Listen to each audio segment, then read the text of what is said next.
देश को इसीलिए सही जनप्रतिनिधियों की जरूरी है, और जो जनता के बीच है उन लोगों ने अगर प्रतिनिधित्व करना है तो संसद भी एक मंच है। हम ये नहीं मानते हैं कि आंदोलन खत्म करके हम लोगों को संसद बनना है, लेकिन अगर आंदोलन में होते हुए आंदोलन को अधिक सशक्त करते हुए हम लोग अगर दलीय राजनीति में भी सफाई कर सकते हैं तो वो एक पूरक कार्य और एक नया प्रकार का आंदोलन, एक नई चुनौती साबित होगा। इसलिए हम इसमें उतरे हुए हैं। अभी तक आप नाम लिए क्योंकि उन्होंने हमारे कई सारे मुद्दे अपनाए हैं।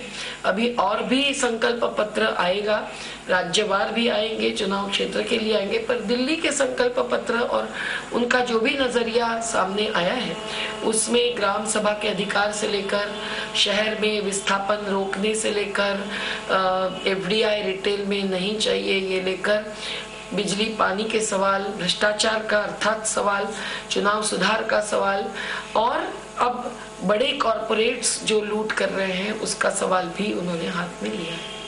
मैम आपको देखिए वो समस्या ही तो उठाएंगे हम संसद में। आज संसद में या असेंबली में भी जो चर्चाएं चलती है उसका जनता की परेशानियों के साथ कोई संबंध नहीं, जबकि हम देख रहे हैं कि झूठे कागजात बनाकर भ्रष्टाचार ही भ्रष्टाचार गृह निर्माण में है, जमीन के बंटवारे में है, पानी के नियोजन में है।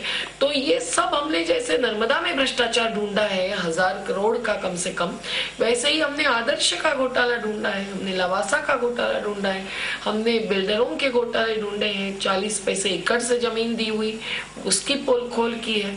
तो ये सब मुद्दे आगे जाना एक वाहन है, चुनौती भी है और आंदोलन भी है। झी 24 तास रहा एक पाऊल पुढे।